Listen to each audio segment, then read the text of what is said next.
Hey guys, welcome back to another episode of the NFL Bell. This is the week 4 slate that we're breaking down, and believe it or not, we have our first guest of the season. Mr. GordoGambles, fellow friend of the show, has made a couple of appearances last year, and we're all happy to have him back. So Gordo, how are you doing? How are you feeling about the slate? Oh, we're feeling good, man. I'm so excited to talk to you about the Toronto Argonauts and the greatest football league in the I CFL. think you're on It's the wrong time. show. I might be. No, we're talking some football. Can you guys tell what my favorite team is? It's almost like I was looking forward to this all day How and many dressed meters of accordingly. passing yards did they get in there? Well, you only got 3 downs there, man. I asked my friends what they think about the CFL, and they're like, "Is that two-hand touch?" Ooh. And I'm like, "Okay, all right. We're Canada. We're not like that." But no, we're here to talk some football, man. And I am actually very very excited for this. So thank you guys for having me on. Looking forward to gathering your wisdom because I won't lie, man. I tune into you guys every single week, and you guys have not led me astray so far. So I'm happy to join you, talk to you guys firsthand, and got nothing but love for you too. Except for last week. Last week was a little rough. You must have faded us, especially me. It Well, was a bloodbath. I'm talking more so DFS too. Like you got me there DFS too. It's okay, guys. We all have our weeks like that. I I yeah, my Bills won last week, so it was a win. I couldn't even tell you how I did, but They that's a perfect way to demolished. preface that I'm no professional football bettor, but I'm trying my best here. I did my research. I'm ready to go. Check And his papers. that game not single-handedly, but half-handedly saved my week because I was live betting that team total over like there was no tomorrow. It was easy. So God bless the Bills. I'm a fan. Lou, how are you doing? Check his papers for being here with his Ooh, fancy brick wall, saying he don't won do that. last week. He won all my money. I lost all my money. Thank God for sex trade to get some of it back. I'm good. Let's move on. Let's do this. All right, first game of the week. We have the Detroit Lions going up against the Green Bay Packers in Green Bay. The Lions spread is at -1.5 right now. The over/under is set at 45.5. First half line is also Lions -1.5. And I will go ahead and kick this off to our guest, Mr. Gordo Gambles himself, to break this one down first. Gordo, what do you think about this matchup? Yeah, well, first of all, I want to give you guys both the green light to yell at me if I'm ever wrong during these things because you know what, guys, we're here to have some fun. We're here to have a good laugh, and I can take it. All right, I could take it. But from my perspective in this matchup right here, it's going to be a fun one. It is one I'm looking forward to for the sake of Evan Zucker. Let's just say that the Lions suck. But what I am going to say here is I do think that I am going to lean towards them on my initial pick here. I do think I like the way they're playing recently. I like that the way their defense has been able to step up too. And although they were able to play in a little bit of a boring affair last weekend, they did the job. They were able to stop that offensive run there. And what we have here is a team in Green Bay who, in my eyes, although it was fun for them, I don't think they win that matchup if Carr stays in the game. I don't think they're able to pull off that comeback, and they're able to keep it. They just didn't really blow me away with that type of performance last week. Now, with that being said, they could come out here. I am not sure if Christian Watson's healthy. I'm not sure if Aaron Jones is going to come back, and that could go out there and dictate my choice as it goes. But if we're looking at this as if they have the same attributes as last week and the same weapons as last weekend, I'm going to have to go ahead and pick the Lions on the road here. I think that although the Packers had their nice little comeback on their home opener last weekend, I still don't like the way they looked overall. And I think that this Lions team with momentum behind them can be able to take advantage from that. But is this one I'm dying to go out there and play a money line? Probably not. I do think that there is a lot of variance available here, and I'm more so excited to hear your thoughts on this one. One thing I will say is a few good weapons looking good for the Lions for sure, especially that young tight end there in Laporta. So it's something I was definitely looking over some props that way. The initial pick here is going to be the Lions, but I won't lie. I've done more research on the other ones. I'm excited to hear your thoughts on this one. Mr. Lewinsky. Yeah, so the under is a smash play here for me. I just think that either Green Bay doesn't get these guys back and Detroit can get points through the air going to St. Brown, or they can just run the ball with Gibbs since Green Bay has got I think they're 23rd in the league in stopping the run. Or you look at Green Bay and like look at this game last week. Is there, you can look at the case. Oh, well, they were down 17-0 before Carr went out. Carr wasn't lighting the world on fire last week. They had one offensive touchdown.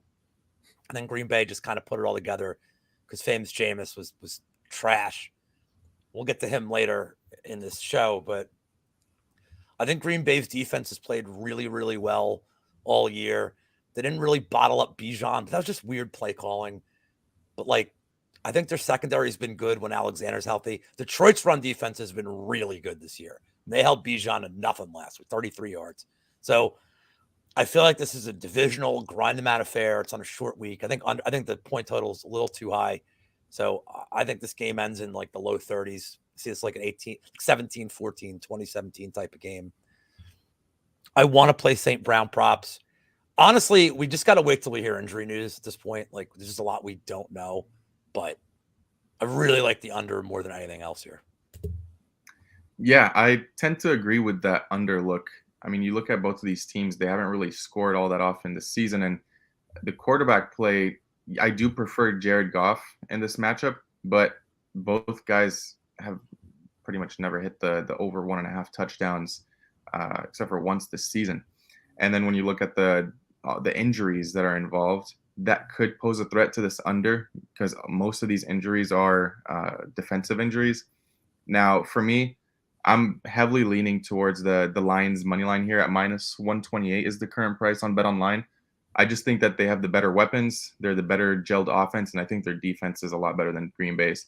Now, if Jair Alexander is not playing tomorrow, I will be smashing, and I mean smashing, Amon-Ra St. Brown over on receiving yards. I don't think anyone else on that team can contain him except for Jair Alexander, who's shown over the past couple of weeks to pretty much take away a receiver if he's on him. But yeah, give me Detroit. Give me Amon-Ra overs if Jair is out. But that's all for me. We can move on to the next matchup. We have the Falcons at the Jags. They're playing in London. The Jaguars opened as 3-point favorites. Can we give the fancy new graphics a little? We're improving the presentation of the show here. Oh yeah. Takes me hours. You see these colors. You see all these color improvements and ATS records. Shout out to Mr. Lou for really putting in some effort for these presentations and these graphics. It hours to make it able. It pays off, especially when we hit mid-season to end of the season with the ATS records. Those are some valuable pieces of information, especially with the totals too.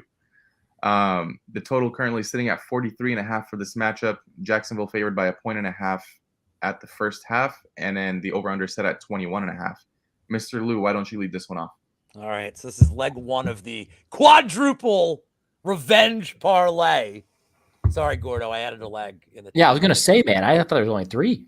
Shout out to my guy Jared Curry in the chat. Added a leg. This is not the leg he added. We'll get to that. I mean, come on, man. In a home game, Ridley against his old team. Yeah, it's narrative. I don't care. I favor the Jags here. Look, Atlanta had a nice 2-0 start. I think they have some nice pieces. But, yeah, Justin, you got a comma is not a bad thing, dude. Like a comma, period, like something, man. Like you're hurting my head. I favor Jacksonville. I think this is a good buy low spot on them. They haven't looked great. Last week was abysmal, but Stroud's playing pretty well. Just a weird game, bad penalties, just some questionable play calling, but I'm just really not impressed with Atlanta. Their defense has been okay. Yeah, they came from behind to beat Green Bay, but I think last week is way more indicative of what they're going to look like this year. They're very limited. Desmond Ridder stinks. They're one-dimensional. If you can shut down Bijan, I mean, he didn't get any touches in the fourth quarter last week. I think he got like 1 touch. And they were down, I get it, but still, he's your best player on offense. Like, you find ways to get him the ball. So I think Jacksonville, the run defense has been really stout the last couple of years. I think they can at least take him out of the game, force Ridder to beat him in the air. I don't love Atlanta's secondary. It's okay. I think that, and a lot of this is like, you're waiting for Trevor Lawrence to fucking do something. So he's going to do something. Feels like a Ridley game. Feels like they're going to be like all week been like, dude, got to get me a score against this team. So give me Ridley yards. Give me a touchdown. Give me Jacksonville -3. I should note their record in London. It's not great. ATS and Moneyline over the last couple of years. I think it's 3-3. The totals are like hitting at 50%. So there's really no trends for like ATS overs here. It's pretty balanced. I think the last over might have been the Giants-Packers game. that really awesome, weird game. But yeah, I'm going to lead in Jacksonville here. I'd like it. It doesn't look like it's going to go to 2.5, but if it does, like I'm waiting for the money to come in on Atlanta here. I feel like it's going to be resistance. Like if it gets to 3.5, money's going to come in on Atlanta, but I like the Jags here a lot. Yeah, for this one, I see it in pretty much an identical same like spot as you, Lou, where I want to take the Jacksonville Jaguars at -2.5. I will likely buy the half point. That's what it's looking like at this point, and they just really need a good bounce back game after that bad loss to the Texans last week. It looked like they couldn't they couldn't really like catch the receivers couldn't catch the ball. I don't think it was on Trevor Lawrence himself. He was throwing and he was accurate. It's not like he was inaccurate, but Ridley dropped a touchdown pass right in the end zone. Ridley also dropped a pass at the 10-yard line to get a wide open touchdown. So that's 2 scores right there to put them right back into the game. And the Falcons corners are just struggling to cover these faster receivers over the past 3 weeks. I just think that the Jaguars come out here and put an emphasis and win by a big margin. Lawrence over 1.5 touchdowns is something that I will be looking towards. Ridley anytime touchdown, a revenge game. This is something that we can bet on. He can't. So that should be good. You stole my joke. But yeah, give me Jacksonville. I'm all over him this week. What about you, Gordo? Yeah, man, I was gonna say, man, it's nice that we're betting on him. Do you think he is too? That's the real question we got here. But Lou, you said there was no trend in this game here. I will say there's one. The Jags play there all the time, man. I feel like it's always them that are overseas. It's always them who are going out there and traveling over there. And although it's a neutral site game, it feels like one where you just see the Jaguars over there so much more. Let's see how they're going to be able to perform. You go out there and you watch them recently. It's like, okay, Atlanta to start the year has looked better than people expected to. Sometimes they start off 2-0, whereas the Jags have been kind of underwhelming. That's kind of where this line's playing into, especially after a big loss last week. Jaguars are still a team that the public is trying to wrap their head around, but I'm with you guys. Like, it seems like a good buy low spot on them. It seems like one where they're going to have the ability to get a completely different matchup, right? Last week, you had CJ Stroud ability to beat him in the passing games, and really Raiders not do any of that. Their passing game has looked so poor from the Atlanta side of things, and it's one of those ones where, yeah, if they're able to go out there and get a lead and feed Bijan, they can have a ton of success doing so. But anytime they're coming from behind, anytime they're forced to throw, anytime they can't utilize their best weapons, they're really struggling out there. And I think it's one where we're able to get that buy low spot in Jacksonville. I'm on them as well. I hate to be the 3-for-3 narrative guy, but it does seem like Ridley's a good go-to play this week. It seems like one where he should be able to go out there and have some success. To me, the other way to play this too is wait to see how it starts, right? If Jacksonville gets up ahead at all, I don't think they're losing the game because I just don't see the ability to battle back through the passing game from Atlanta. Give me Jacksonville. Give me them to go out there and just create a trend for Lou to talk about next year overseas. I mean, they play there once a year. I'm just saying they don't have like a high success rate, high fail rate, high overs, high unders. Like, there's really no like. I got nothing paying over like 65% here. It's like that's what stinks. They are the London Jaguars. I will say this joke every week. The Atlanta Falcons, Desmond Ridder, get rid of him. Mic drop. But let's move on to this next game. I'll set you up for this. Go for it because I have nothing. I like this game. So we got Baltimore, Cleveland, both 2-1 tied for first at the moment. Cleveland -2.5. This line has flipped, which is a little strange. We'll talk about the Ravens injuries when it gets to my turn. The total has zipped 3.5 points to 40.5. Baltimore 2-1 against the number, as is Cleveland. Totals about what you'd expect from an AFC North team. Go ahead, Wiz. Yeah, I mean, for me personally, I'm not going anywhere near this game. Usually this matchup is one that's very, very inconsistent in a sense, and I don't usually like to back either of these teams unless it's like a squash spot. And last week we saw the Ravens fumble that squash spot. So I can't trust either team, especially on the Brown side with Deshaun Watson, who still, yeah, he won last week, but the man is not able to throw accurately at all this season. I mean, he's just continuing off of last season's poor form. Lou, I'll save you just a little bit of time just listing out these injuries. Odell Beckham should be back this week for the Ravens. Rashad Bateman, questionable. Marcus Williams, Kyle Hamilton, and Gus Edwards are all questionable for the Ravens. For the Browns, Greg Newsome, questionable, probably going to be out. Kareem Hunt might get a couple of touches here. Deshaun Watson's also questionable. He had a little bit of an injury to his leg. And their guard, Joel Bitonio, is questionable. Jerome Ford, the running back, as well. We saw late in the second game, he did not look all that well. His hamstring was tight. So that's all for me. I don't have anything on this game. Not the most inspiring takes. Gordo. Me. Yeah, no, this is one that I have trappish written all over, right? It seems to be one of these games that doesn't really have a convicted side either side.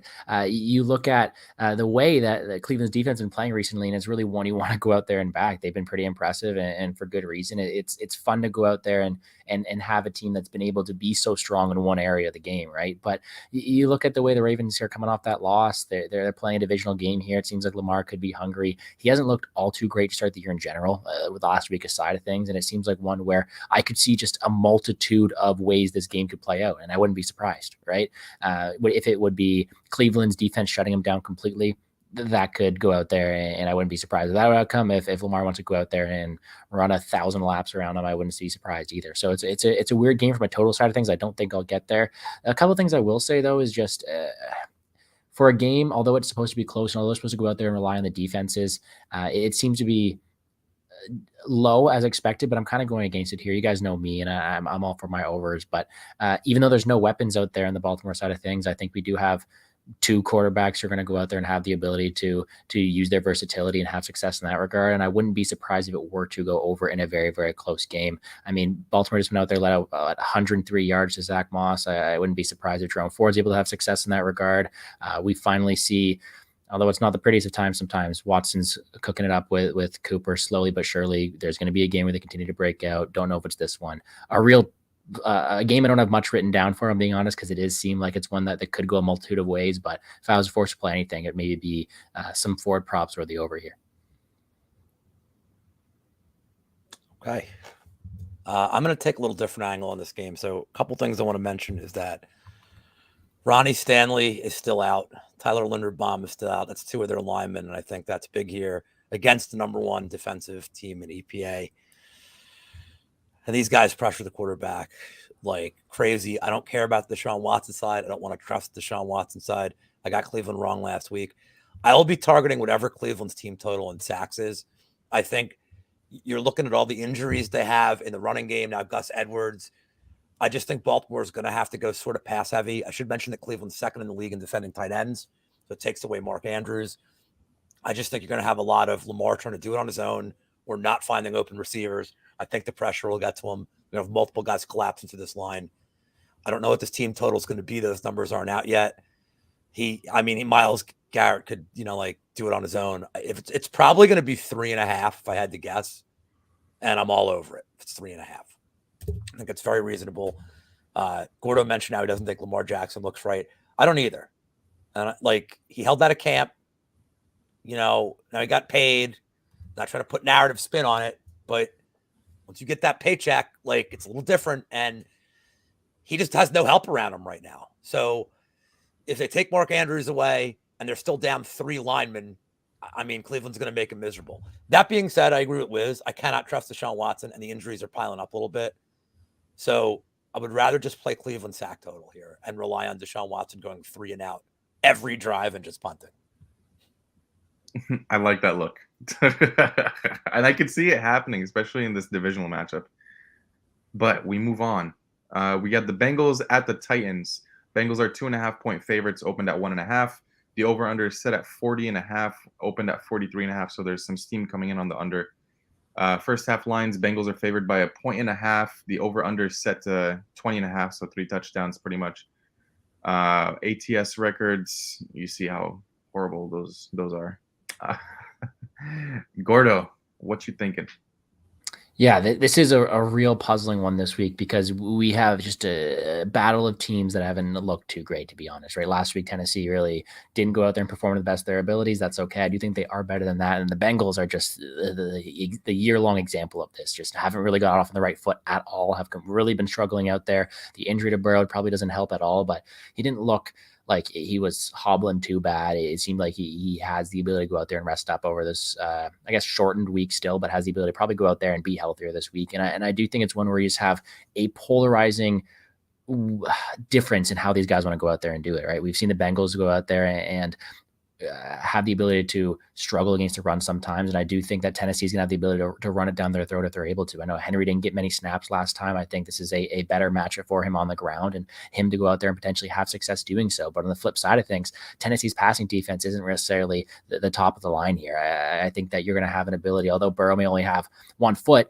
he's got all the weapons out there. He was clicking with Chase again last time, and I do think you're able to get some passing yards way easier than in previous bouts here. So to me, it seems like a team that's just going to want to run it down their throat in Tennessee versus a team with a clear advantage in the air here in the Bengals, and one where, again, I could see it going a multitude of ways, and it's just leaning me to, although they're both struggling offenses and although they both have their weaknesses here, I could see a lot of points being put up a multitude of ways. So again, not one where I'm really picking a side too often or with too much confidence, but I'm leaning towards the Bengals here, man. It seems like the more popular play for sure. But it's another play where you're potentially buying low on them. It seems like one where if they're able to find their footing, we know that they have the more dynamic passing game against a secondary in Tennessee who hasn't necessarily been all too good. So weird matchup for me. Hopefully the Bengals get back on track, but neither team you really want to have too much faith in. Mr. Lewinsky. I'm going to pass for a bet. I'll pick Tennessee for the sake of the show and go against the market here. The reason being, Gordo mentioned Tennessee's defense, specifically the secondary. The way you beat this team is you go deep on them. Carr was just bombing on them week 1. Last week was just such a disgraceful performance from Tennessee that I cannot back them with true confidence. But what I'm worried about is that Burrow's not mobile in the pocket. He's not taking as big dropbacks. He has no fluidity, and his O-line's not really protecting him. And if Tennessee's good at one thing defensively, it's their front fours good at QB pressures. So I'm not confident in Burrow having the time to just launch the chase left and right. At the same time, Tennessee stinks. They're awful. They can't do anything on offense. Racey McMath still has not seen the field, much to my dismay. I will still wave the banner for Racey. So this is a total pass for me. Gordo said something about the over. If there's a defensive touchdown, maybe. I mean, if you told me this game ended like 10-6, it wouldn't surprise me.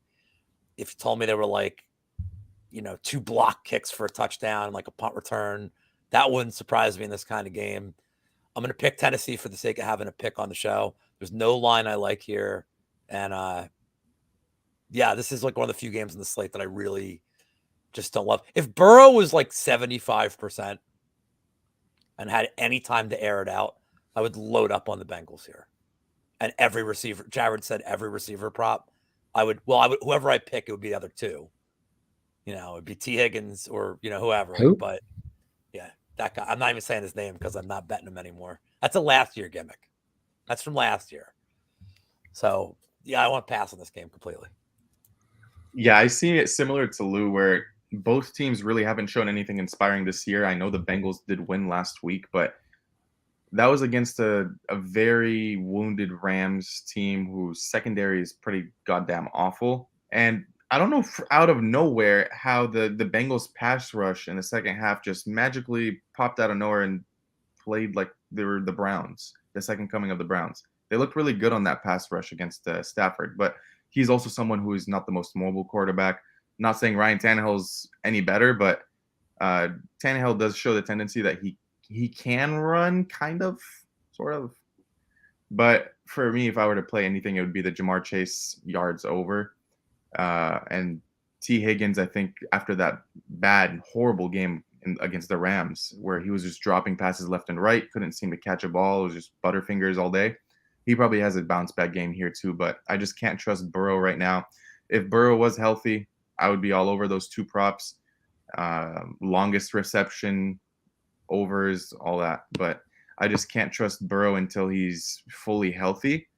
And like Lou mentioned, the one thing that Tennessee is good at is the front four.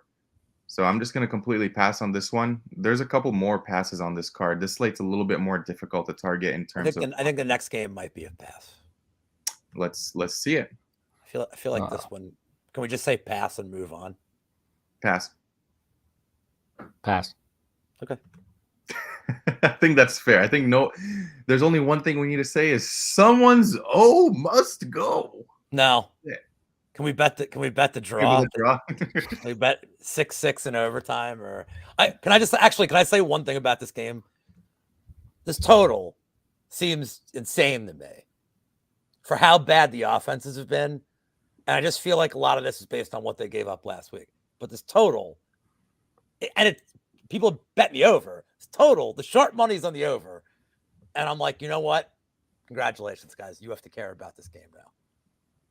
Yeah, no, I don't see how this over hits, but they're both 0-3 against the spread too. Like, come on, dude. I think Justin Fields can hit his rushing total, but do I want to bet on Justin Fields in 2023 at this part of 2023? Probably not. So here's what's gonna happen, Wiz and Gordo.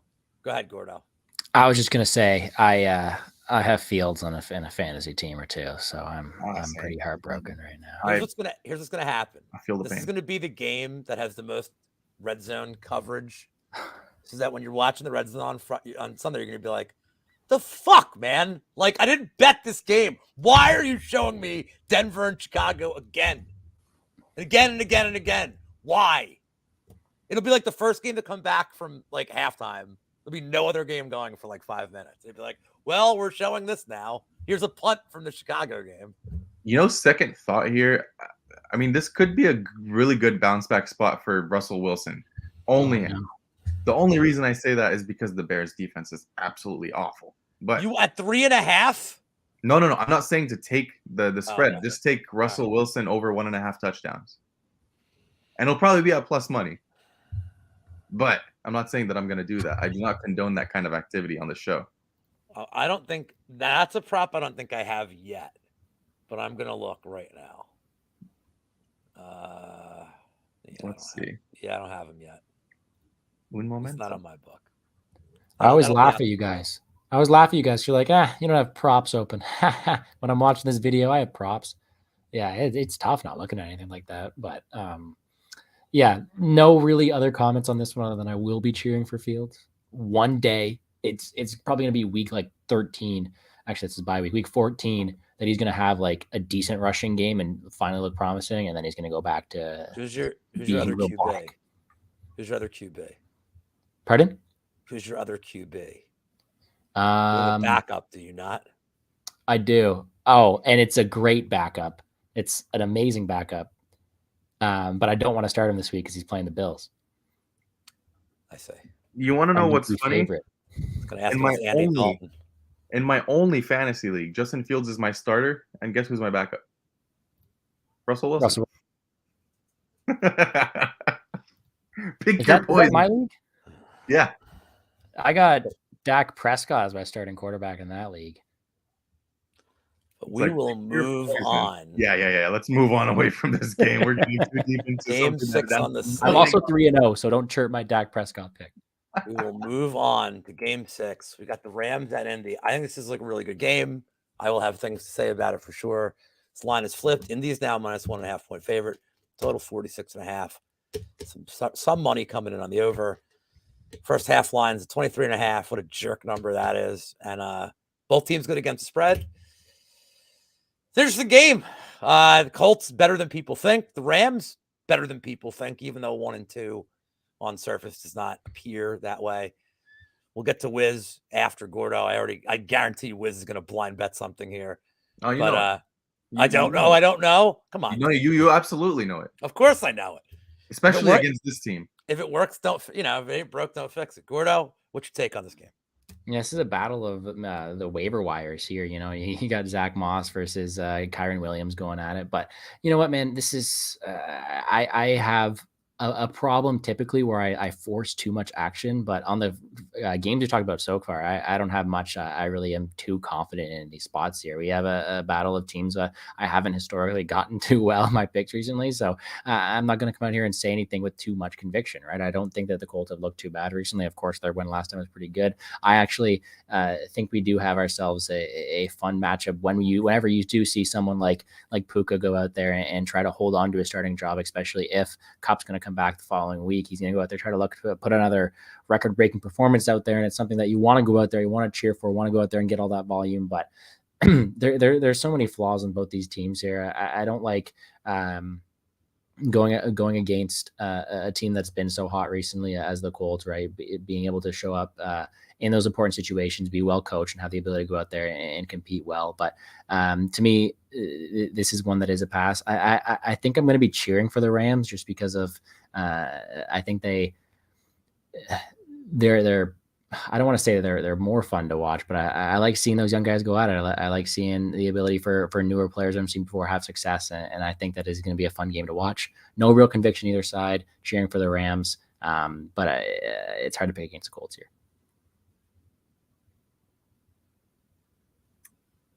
All right, so there's only one thing I need to say about this, and it is Ooga booga booga booga booga. This Colts secondary is god awful. I think Puka and Tutu are gonna have what a name duo there, Puka and Tutu. I think they're both gonna have field days on these defense, and we saw in the Bengals game, which caught me by surprise. Stafford was actually favoring Tutu Atwell for these longer plays, for like the explosive plays, which I can see why, because he's the much faster guy out of the two. But man, I think Tutu Atwell can cover his receptions. I think he can cover his receiving yards in one or two catches. And then Puka is just the volume machine. Like he'll get those third and manageables all day and convert them, averaging 8.8 yards per reception on the year, which is the highest in the league right now. Yeah, it's hard not to look at both of those guys. And then you look on the other hand, I think Anthony Richardson rushing yards is probably a good look too here. Those are the three props I'm going to be attacking. In terms of a side, I do think the Rams are overall the better team here with the better defense. So I lean towards the plus money and plus 1.5 on the Rams, but probably not going to get to it. But props wise, definitely hitting Puka, definitely hitting Tutu Atwell, and more than likely going to hit the Anthony Richardson rushing total. All right. Well, I'm the opposite of both of you guys here because I love the Colts in this spot. Big time. There's a lot not to like about the Rams. Monday night game, playing a 1:00 game on Sunday. I never liked that as a spot.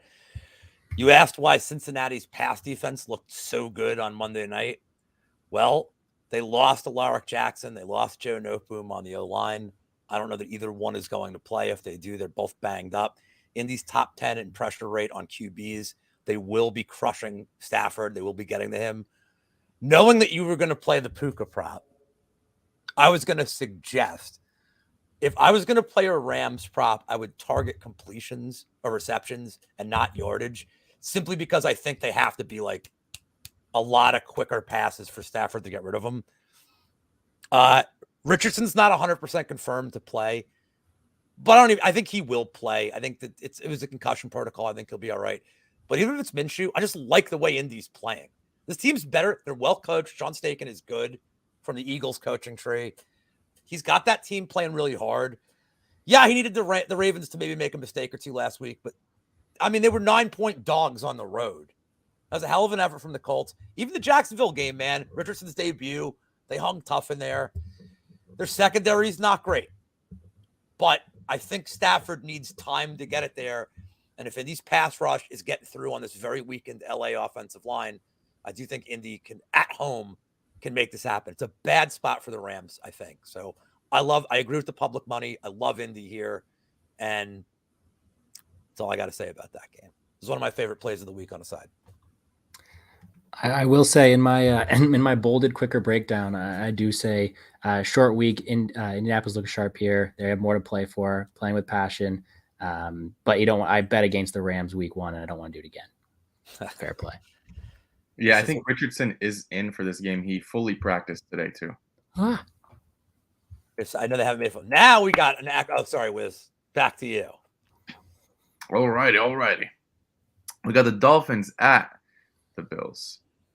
I was waiting to see what Gordo's face looked like after I said it like that. We got the Dolphins at the Bills. Buffalo opening up as 3.5-point favorites, down to 3 right now. The over-under set at 53.5, opened at 50. The first half lines favored the Bills by 1.5 with the over-under set at 26.5. Mr. GordoGambles, I'm going to let you take this one first because it's your team. how kind, man. And it is my team. I will be cheering for them. Don't act like I won't be, right? Look what I'm wearing right now. But it's not like I'm going to go out here and pick the Bills with confidence. Actually, when they play all the time, it's a team I don't really want to go out there and trust them too much. Right? I don't want to have my emotional and my money both on them as well. And it seems like one where they're going up against the hottest team in the league right now. This team that just went out there, dropped 70. That's the talk of the town, and they have all the momentum on their side. They look great so far. Tua being an MVP favorite, and yet they're still +3, +3.5 underdogs. It seems like a ton of money is going to be coming in on them as well. It seems like a lot of people are going to go out there and want to take the Dolphins this week. And I can see why. Their offensive looks really good recently. And I know as a Bill fans how easy it is to be burned by Tyreek Hill, right? And I seem to be like that should be a side that a lot of people are going to be willing to take. But in a completely unbiased opinion, right? Completely unbiased, right? When we go out here and we see a team drop 70 points against the Broncos and look explosive like that, I don't care too much. I don't really put too much stock into a 70-point performance like that. Like, yeah, cool, they put up a ton of points, but them scoring 35 versus them scoring 70, it's just a numbers game. They blew them out at that point. And I do think that they have the opportunity to go out here and be a really close divisional game, and I don't think that they're going to have the ability to put up 70 here. And instead, it's going to be really hard fought, a really close game, and one where the defenses are going to have their time to shine. It was, again, especially on the Bill side here, but everything is pointing to this being a high-scoring, electric game that is going to come down to a long play here. And for some reason, I'm getting the feeling that it won't be. That'll be a closer divisional game, that it'll be more tightly contested. Dolphins haven't done well in Buffalo recently, or Tua has never won in Buffalo at all. So I'm leaning towards the Bills here. I'm leaning towards the under.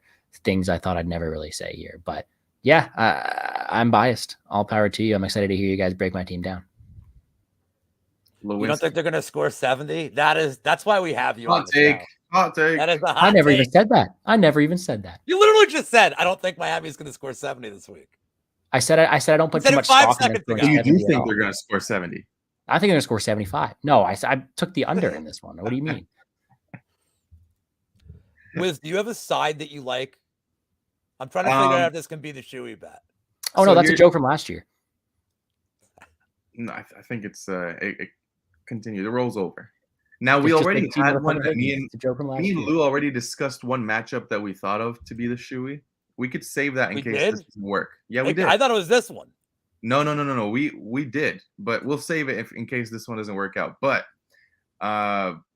looking at this matchup, I usually don't like backing a side in these type of games where it's very closely contested. But the biggest trend for me is that whenever a team goes out there and blows a team out of the water like that, like 70, it's immediate like letdown season the next game. And I think that's what's going to happen here. I think that the Dolphins are going to come out here look a little bit deflated in Buffalo after that big performance. They probably partied a little bit in that week. I can't look anywhere except for the Bills laying the 3 here. Am I going to get to it? I have yet to decide, because I think this is just going to be a little bit of a closer matchup where defenses do step up. But if I were to choose a side, it would be the Bills -3, buying the half point at 2.5. What do you think, Lou? No shoey, because I'm making 3 for 3, and I'm gonna even give you this, Gordo. I'm gonna be betting Buffalo's alt spread. I'm gonna be betting the -7.5 on top of the -3. I think this is an absolute smash spot. Mm-hmm. I think the Bills receivers. I think the Bills are still getting handicapped for week 1. I swear to God, they're still getting capped for like the Jets loss. This is the best pass rush the Dolphins have faced by far. Look at the defenses. This is not taking anything away from Tua, the receivers. Waddle's still, we don't know what Waddle yet, correct? How about Evan does the shoey? I like Since that. he's so into this. Why doesn't he Yeah, do the sorry, shoey? Evan. Evan, I'm sorry. This is exactly what happened with Gordo last time out. So I think you take the shoey. But we're all on the same side. So it's the best pass rush they've ever had. There was a little bit of sharp money that came on in Buffalo. I always see them like seeing that early. But I want to look at the defenses the Dolphins have faced. The Chargers suck. Denver sucks. New England, who had nobody in the secondary, 3 of their starters were out, and they lost another guy in that game, held Miami to 24 points. The Chargers have a secondary? No, I'm talking about New England. But I mean, do The the Chargers do not have a secondary. do they And have a Denver defense? doesn't have a secondary. Yeah, I don't think the Chargers have a defense. So Miami got some Or resistance. ACLs. When Miami got some resistance, they were held to 24 points. It ended up being like a weirdly competitive game after the first half. I think Buffalo is going to absolutely maul that line. They're going to be the first team that shuts down Mostert, and Wiz is gone. Okay. Wiz obviously is upset we're not doing a shoey. Mostert's been so good for this team that you just have to shut him down. And I think the Bills are going to crowd the line. They're going to shut him down. Hill's going to get his 100-some yards. It's unavoidable, but it can be bend, don't break for the Bills. Last thing I want to add is, as much as I love the spot here for the Bills, the score last week is slightly misleading. They dominated, but Sam Howell had a lot of turnovers in the red zone. So, early pick, then like a middle, I think there was a turnover, like we start the second half. I just saying there's a little bit of luck that went into like what the score looked like last week. It's still a dominant win. I'm not taking it away from Buffalo going on the road and like mashing them, but Howell had some success. He just had some red zone issues. So I do think the Bills are going to have a lot more success here. And not only that, but like, I don't know how Miami's going to really shut down the Bills offense right now. So I don't want to play a prop. I just really like Buffalo, and I like the alt spread as well. So one of my favorite picks, Gordo. Hey, I do like hearing that. I think it's not like it's not a scary matchup at all this week. But the funny thing too is, you'll laugh here, is just moved down. I guess not. It's been like 3 months now, but just moved down to the States, right? Go out there, find a couple guys to watch football with. There's a group of 4 of us that watch all the football games together on Sunday. Our favorite teams are the Bills, of course, Dolphins, Patriots, and Jets. How ironic is that? 4 guys from all across the country. Amazing. All of us like the same division. So this is a big game. Amazing. you guys are going to have a dandy time in this game. Starting with this weekend. Hell yeah. Next up. Now, Lou, this was the original game that we were talking about. Okay. I'll still do it. I'll still do it, dude. I'm still down for it too. We have the Vikings at the Panthers here. Minnesota favored by 3.5 points, opened at 3. Over under set at 45.5. First half line is at -1.5 for Minnesota. Over under set at 23.5 for the first half. Lou, why don't you start this one off? I think it ends well with Gordo here. Okay, so this is where shout out to Jared Curry in the chat. So this is leg 2 of the quadruple revenge parlay. Adam Thielen anytime touchdown against his old team. I like Carolina here, and they're saying that Bryce Young is looking all right, and he's trending well. I still don't think he plays in this game. I would almost prefer the Red Rifle to play. I mean, I don't know how you back Minnesota the way this team's playing. There's also a sneaking suspicion that maybe Kirk Cousins is on the trade market. Maybe blowing this thing up. Madison's been a little disappointing, but Carolina can't really stop anyone. In my sheet here, one of my best bets that I wrote is the over, because Minnesota is missing. Who the hell? Xavier Woods is out. One of their linebackers is out. I think Carolina might be able to move the ball. Pat Jones, Davenport. Those are the 2 linebackers out. And then Byron Murphy, corner. And I think Minnesota can move the ball at will in this game until they do something stupid in the fourth quarter, until they throw a pick, until Kirk Cousins fumbles, until they have 10 guys on the field, until they do whatever stupid shit that Minnesota's been doing week after week. I can never back Minnesota with confidence here. And I think Carolina played pretty well last week. A little bit of bad luck at the end, but I think they played pretty well last week in Seattle, which is not an easy game. So I'm going to take the dog shot here. I'm going to take Carolina plus 3.5. And I'm going to play Adam Thielen to get a tutter as leg 2 of the revenge play. So maybe this is the one, Gordo. This might be the one. This might be the one, Gordo. I think it is. I actually like the Vikings here a lot. I know they've looked horrendous in the red zone. I know that Kirk Cousins hasn't been looking like Kirk Cousins of last year by any means. Not like last year was anything special, but he at least was able to get the ball down the field and score rather than not score. But you look at the Panthers here with Bryce Young or with the Red Rifle. I don't think they have the quarterback play that can match the offense of the Vikings, at least on paper. And in game, sure, against Seattle, in Seattle, that's an impressive performance for Andy Dalton. Nonetheless, it was a loss. Seattle is also one of those teams that secondary is not all that good, like the Vikings, which he could take advantage of. But they also don't really have any pass rush either. So this is almost an identical matchup for the Panthers as last week, and I see it going the same exact way. I think the Vikings are going to be able to have all the routes and have all the passes to be completed here. I think Kirk Cousins throws for over 1.5 touchdowns. I think Justin Jefferson gets over his total as he's been doing over the past couple of weeks. This time, Addison will not burn me by 1 yard on the receiving total. At least I hope so. But yeah, I do like Minnesota -3 is what I have on Bet Online here. And then, oh no, actually just popped up to the 3.5. The Giants ruined this team. Just let me make this clear. The New York Giants ruined the Minnesota Vikings. Oh, you're not wrong. You're not wrong. We killed them. We almost beat them week 17. Then we knocked them out of the playoffs. And they ain't won since. And Michigan State is going through like a bunch of sex shit with Mel Tucker. So where Kirk Cousins came from. So it runs so deep. That means he's a dog, and I back dogs. Give me the Vikings. Gordo, what do you think about this one? Gordo, can we extend it? Hold on, before Gordo goes, can we also extend this to where if Minnesota loses, Clint has to do a shoey since this is his team? Clint doesn't get a say. I'm just asking you two. Yeah, I'm down for it. Unanimous. Gordo. Say less.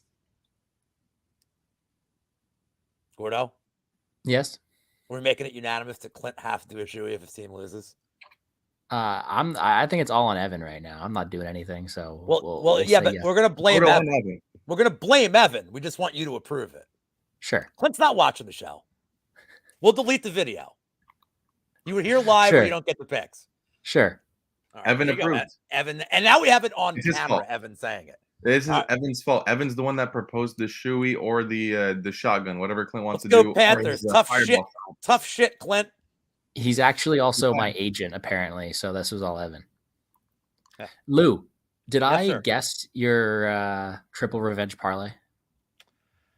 Well, before I changed it, you got. There's one you don't have in there, but I didn't have Thielen. I didn't have Thielen in that at the time, but you got the other. I inspired you. Got the other ones. Inspired you. No. Pardon. Go ahead. What do you got?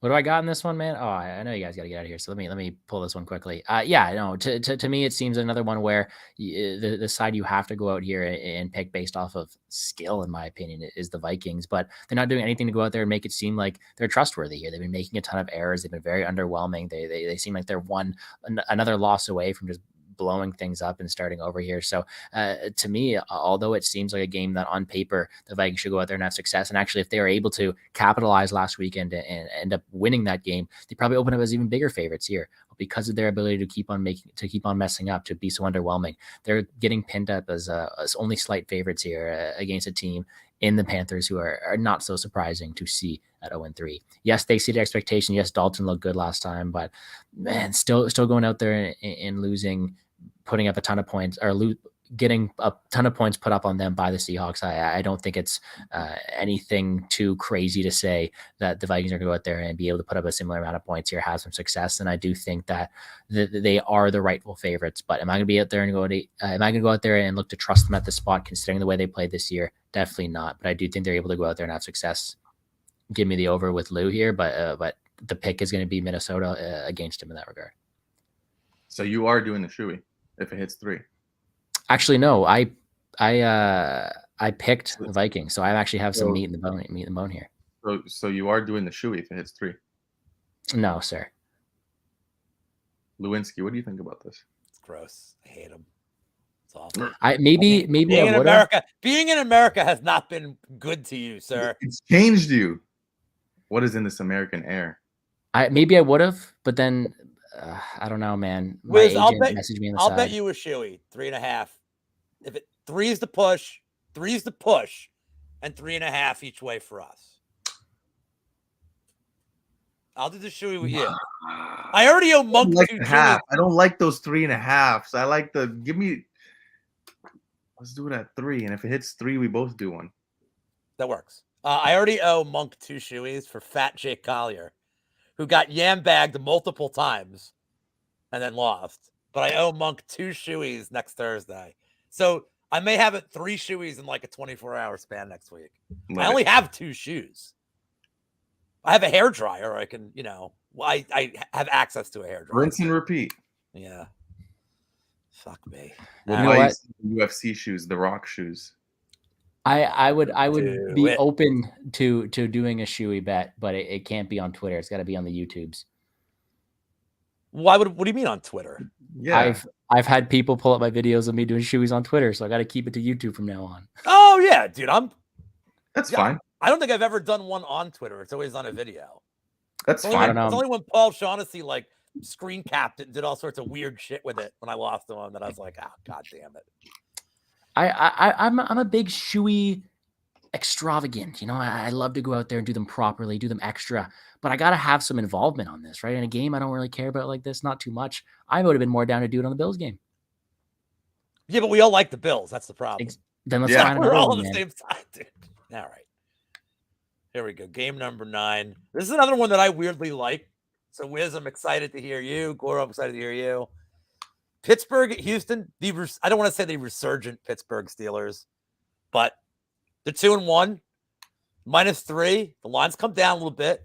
CJ Stroud setting some nice rookie records right now. No picks, a lot of yards. Tank Dell looking decent.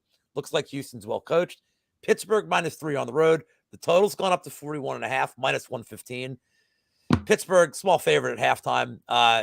Nothing from ATS records and totals that I care about now. Wiz, this is yours to start, I believe.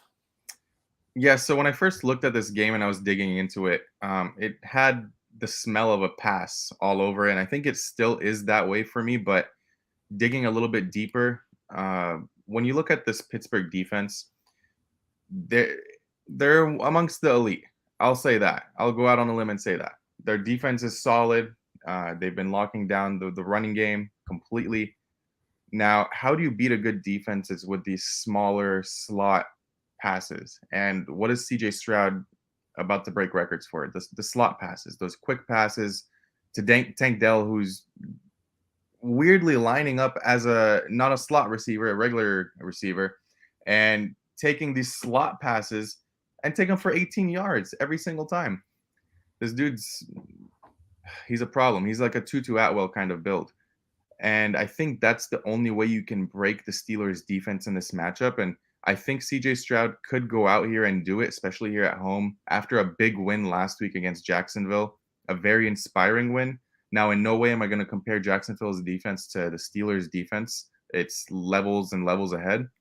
But the one thing that CJ Stroud does is the demise of the Steelers' defense. So I do trust him to go out here and really pretty much drive this ball down and have these longer drives against the Steelers defense that cannot cover these shorter routes. So yeah, give me the Texans with the +3 at the moment. Or is it still 3 or is it 3.5? Yeah, it's 3. Give me the Texans. I did these this morning. So this is give me the Texans. This is all from Scores and Odds, by the way. So that's like the aggregate. Yeah, no, it's still at 3. We're Gucci. I'll probably buy a half point, but give me the Texans at 3.5. All right, Gordo, what do you got for this one? Yeah, I'll go against you here, man. I can't really go out there and pick the young rookie quarterback against Tomlin This and should his have been the defense, shoey. man. Hey, at this rate, man, you would be the one doing the shoey. No, again, I completely understand all this stuff, how good the Texans have looked, how explosive that offense is. But at the end of the day, they're still playing the best defense they have yet. Someone they're going out there, they're finding their stride. I don't really count too much into that week one performance here. And I do think that they're going to have the ability to go out there and be able to stifle them here. And if it's going to be a game where they're forced to pass a lot of the time, can we go out there and trust CJ Stroud to do it at this low of a number at only +3 here? I'd like it more if it was a higher number here, but I can't, man. I can't. I like the way that the Steelers are going to be able to go out there and stifle them here. I don't think that they're too bad in their own right offensively. They have had their own issues, but I think they're able to take advantage of the Texans here, and I do think that they should be favored. I'll take the -3 here on the Steelers, and if Tank Dell wants to go out there and be a tank, all power to him. It'll be fun to watch, but I got to trust in Tomlin and the defense here. All right. So this is another one of my best bets of the week. I agree with the market, and I am betting the over at 41.5. It doesn't seem like it should hit in this kind of game, but there are questions on the defenses on each side that I don't like. For one, on the Pittsburgh side, their D-line's been really good, but Houston's O-line has been really good at pass protecting. I know that I see Bullen saying the Colts got the Stroud, but he's like biased toward the Colts, so like we don't count that here. He's Colts homer. And I already picked the Colts this week, dude. Where were you when I liked the Colts against the Rams, man? I like what Stroud's doing. Wiz, you brought it up. The quick passes. David Pierce hasn't done really a lot this year, but he hasn't had to, man. Stroud's been moving around the pocket really well. He can evade trouble. Pittsburgh's secondary has been banged up. It's not really that good. It hasn't really been tested, but it's every time Devontae Adams was like, anywhere near it. I mean, that's Devontae Adams. I get it, but who's it? Jacoby Myers was like having a field day on Sunday night too. Horrible coaching by the Raiders was a big reason that Pittsburgh got out of there with a win. That's just my perspective. And a horrible O-line. I think the Houstons have a better O-line than the Raiders do. The Cleveland game was weird. The Cleveland's O-line did nothing for Deshaun Watson. I think they were just like laying him there. And on the Pittsburgh side, Houston's secondary has not been good. I mean, you talked about Jacksonville, a lot of like Ridley with the drop, and like there were a lot of opportunities for Jacksonville to score a lot of points. Houston got some short fields in that game as well. And then there's going to be turnovers here on both ends. I think the Houston's offense has been better than expected. I think George Pickens is going to have a field day. And one more note as to why I like the Texans in this spot. Here's a good factoid I dug up. And this is meat on the bone. Mike Tomlin, since he's been in Pittsburgh, the Steelers are 14-29 against the numbers as road favorites coming off a win. So I don't know if it's a letdown spot for them in general, but I think Houston's a sneaky cover here.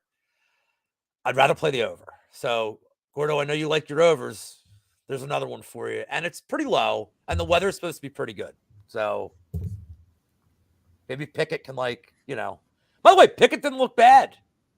Pickett absolutely did not look bad against the Raiders. Raiders defense isn't great, but Freiermuth's pass was, he's looking like he's getting a little more comfortable. So I can forgive the San Francisco game, and I can forgive the Cleveland game.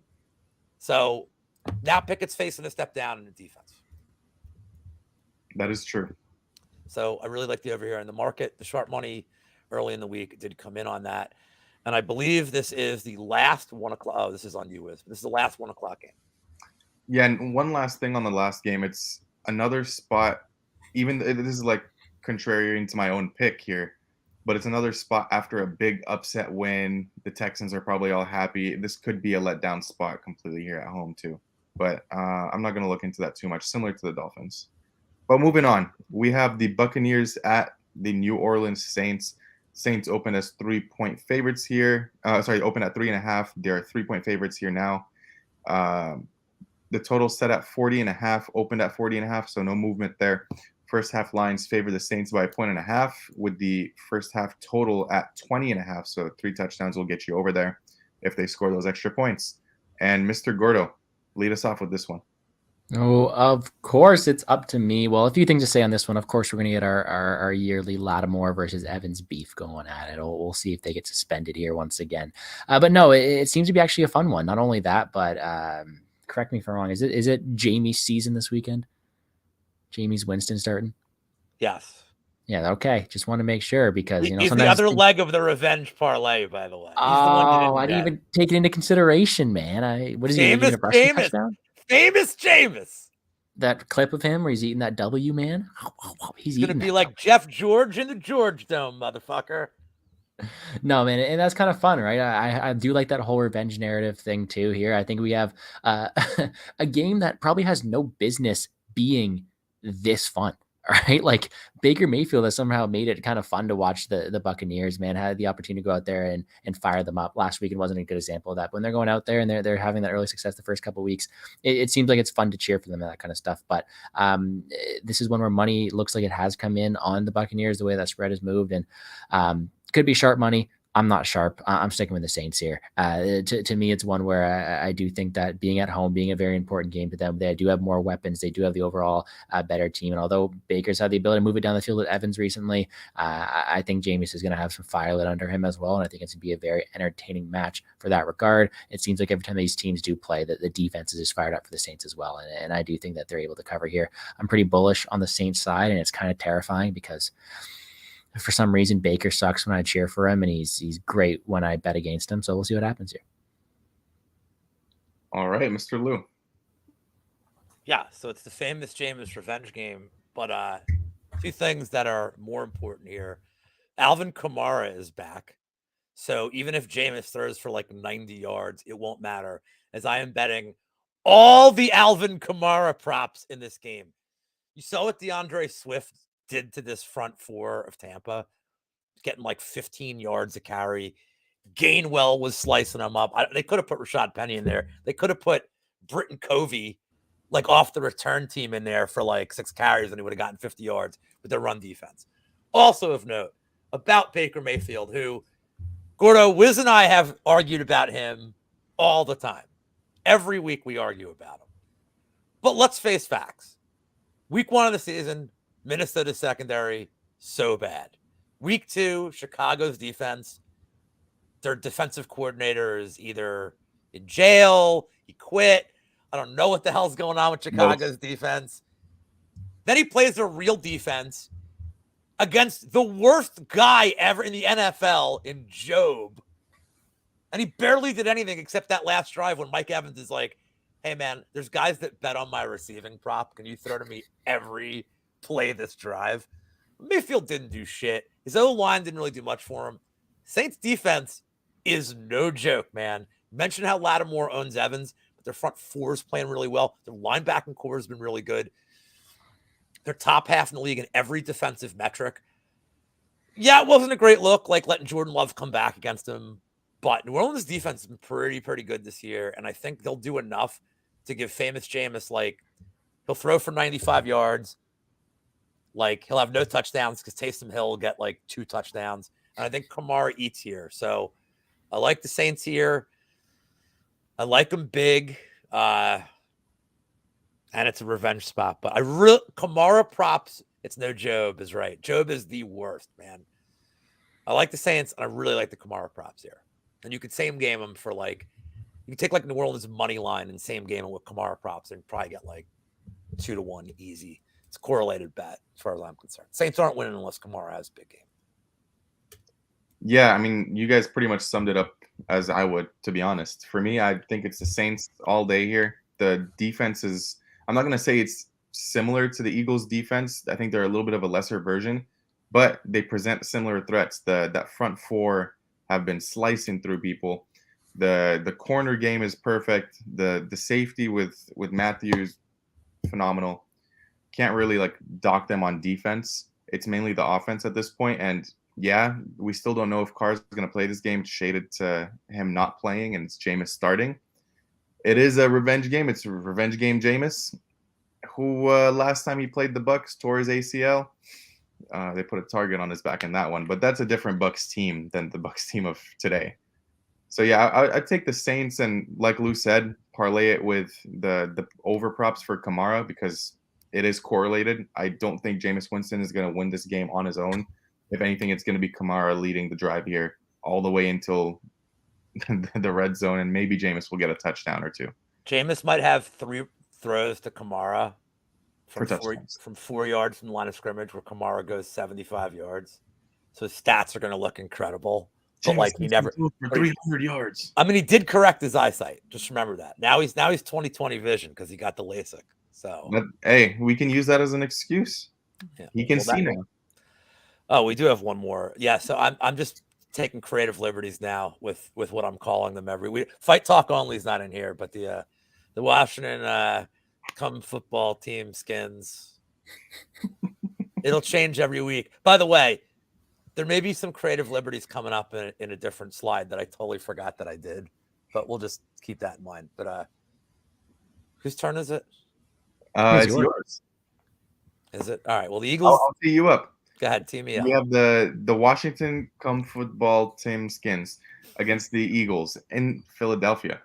The Eagles are favored by 8.5 points, opened at 7.5. The over/under is at 44.5, opened at 44.5, with the first half lines 4.5 to the Philly Eagles. Over/under set at 22.5 for the first half. Mr. Lewinsky, how do you think the Eagles are going to win this one? All right. So how do I think they're going to win? Not so fast. Not so fast. Because Washington's been weirdly, this is like Eagles' bogey team year after year. Washington's played them strangely well over the last few years. Not when Carson Wentz was there. But they've played them with backups like Tyler, like Henke. Like they've played them really well and tough.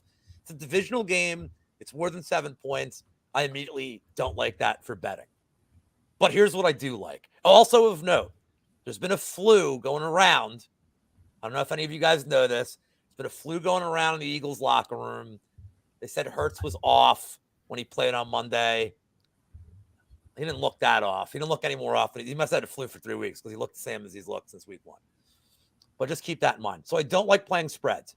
Are they teasable? Yes. But you know I'm not the teaser guy. That's your job, Wiz, to tease them. I'll tell you what I do like in this game. Washington's linebacking core is like bottom 5 in the league. So this is a big spot to me for Goddard. They started getting him involved in the passing game a lot more against Tampa. I can see a lot more from him. The touchdown prop's going to be over 2-1 because Eagles have so many weapons. You like that spot. So I like all the Goddard props. Also, it's hard not to like DeAndre Swift props right now because he's like C-Mac, dude. They're throwing him. He gets big yards. He runs. Every time he runs, he gets 15 yards to carry. So, I got burned on the A.J. Brown touchdown last week. They tried. They threw it to him like 9 times in the red zone. He just couldn't get in.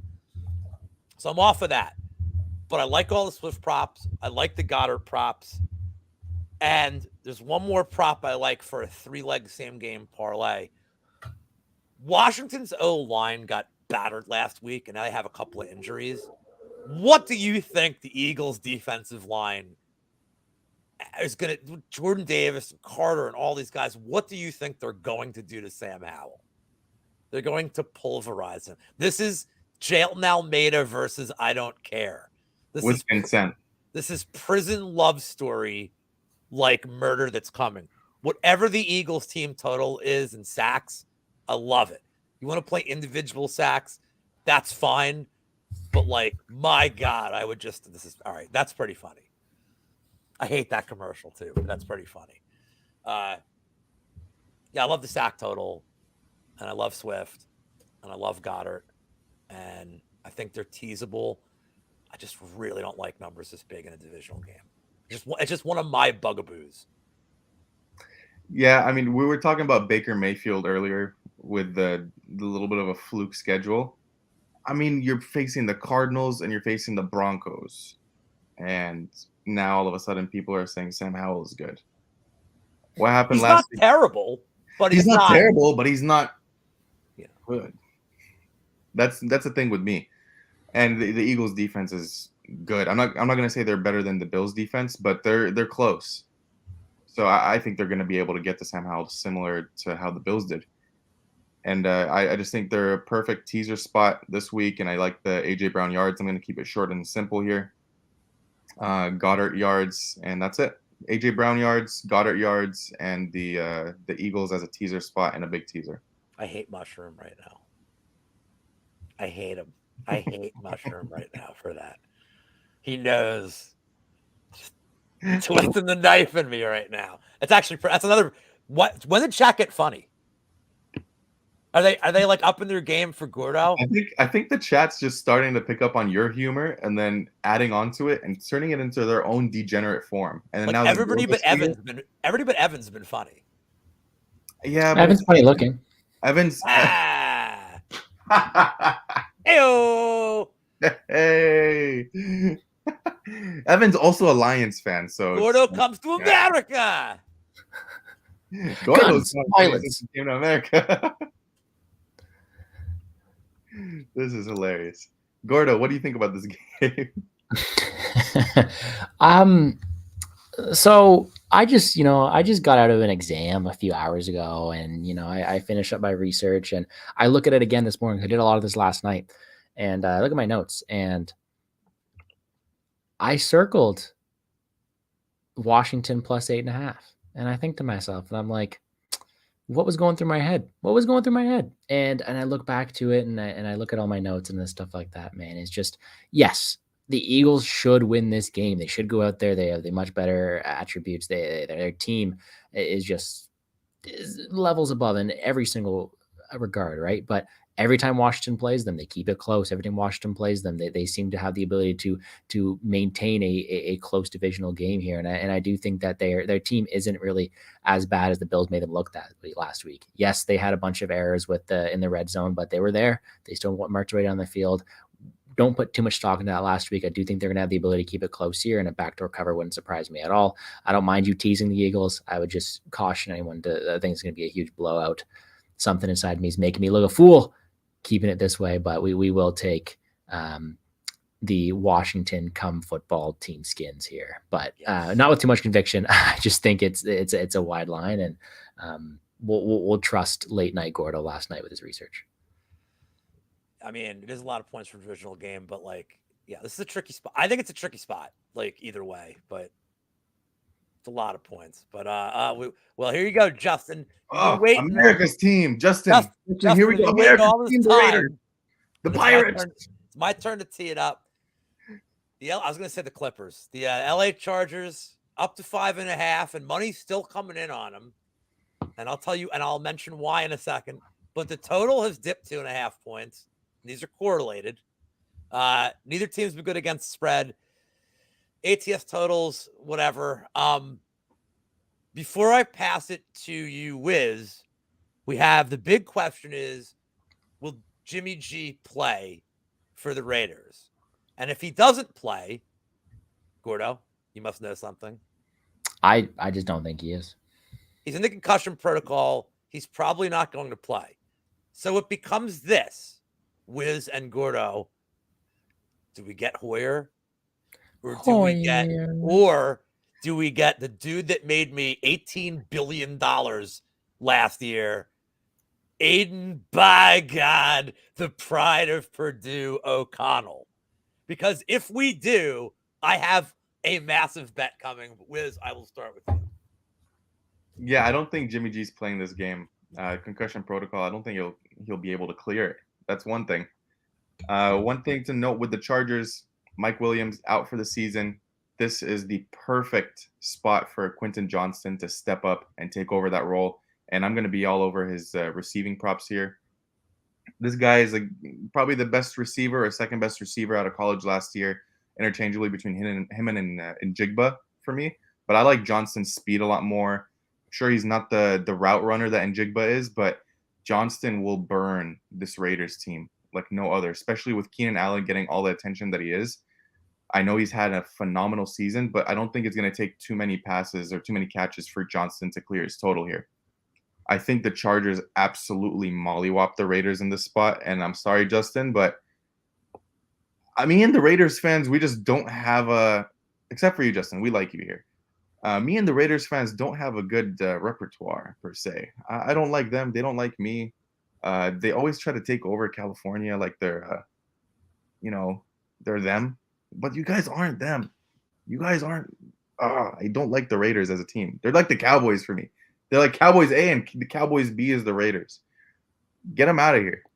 But all jokes aside, I think the Chargers, this is a smash spot for them, and I'll likely include them in the teaser with the Eagles. So yeah, give me the Chargers, give me Johnston yards, and I think Eckler is back for this game too. He'll be limited, but he has been at practice. Yep. He was today anyway. Gordo, what do you got for this one? Yeah, I was looking into seeing if there's any more information on that. No Jimmy G in the field today, but you wouldn't expect him to. But nothing really as of certainty. I heard he was at the strip club. Pardon? I heard he was at the strip club. Yeah, Manzabar. Yeah, porn star Jimmy.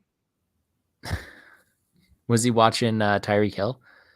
I think he was watching Tyra Hill. Oh, that's her name. You didn't see that Tyreek Hill wants to do porn when he's retired? Did you see that, Wiz? I did. Okay. He's turning into Antonio. Since Gora said it, I'm like, Jesus Christ! Like, here we go, dude. Yeah, dude, the one girl said, "We'll only make money short term because you have to keep churning out content." Well, I don't think he meant he's making one porno. He's like, "No, dude, I'm gonna make all the porno and make like all the money." You know what? Tyreek feels good at, right? Dude, I don't need to see that. He's fucked me in the playoffs enough. You know what Tyreek Hill's good at? He's a fast finisher. Okay. There's only one thing for certain. Even the quarterback starting on Sunday isn't for certain here. The one thing for certain is it's just so hard to trust the Chargers to do anything competent. So for some reason, that is a one thing that's going to scare me away from picking a side here. But if I have to go out here, gun to my head, pick a spread, and my life depends on it, yeah, I got to go with the Chargers here, man. Very, very dynamic in that regard. And although Devontae Adams getting the ball 25 times in a game and ruining fantasy for me, it's so hard to do that when you have either a rookie or Brian Hoyer at the helm here. Although I don't think Jimmy G is generational, I do think he's competent. I do think he's getting his reps in. And although we do have ourselves a risky team here in the Chargers, I do think they just have a much more solid compound team here, mistakes aside. So they are my pick. They are, however, on a team I do not want to trust down the stretch. But I do think they get out to a fast start here. Maybe give me the whiz special and some first half team totals here. But to me, I do think they're able to get it done, and they will be my pick. However, not the prettiest team to back down the long run. You're on mute, but it's my turn anyway, Wes. No, I was telling my brother to come in here. He likes listening to us. I have 4 bets for this game. 4. Can't even count that high. If Aiden O'Connell plays. I love the over. I think people are not going to realize how good this guy is. I love the over.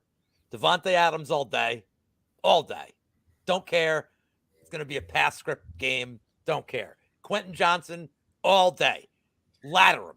I think Brennan Staley can go in there himself and sack the quarterback against Don't be ladder with Quentin Johnston, dude. Don't be ladder. 80, 90, 100. Don't care. He's going to have a monster game. He's running all Mike Williams routes. He'll be fine.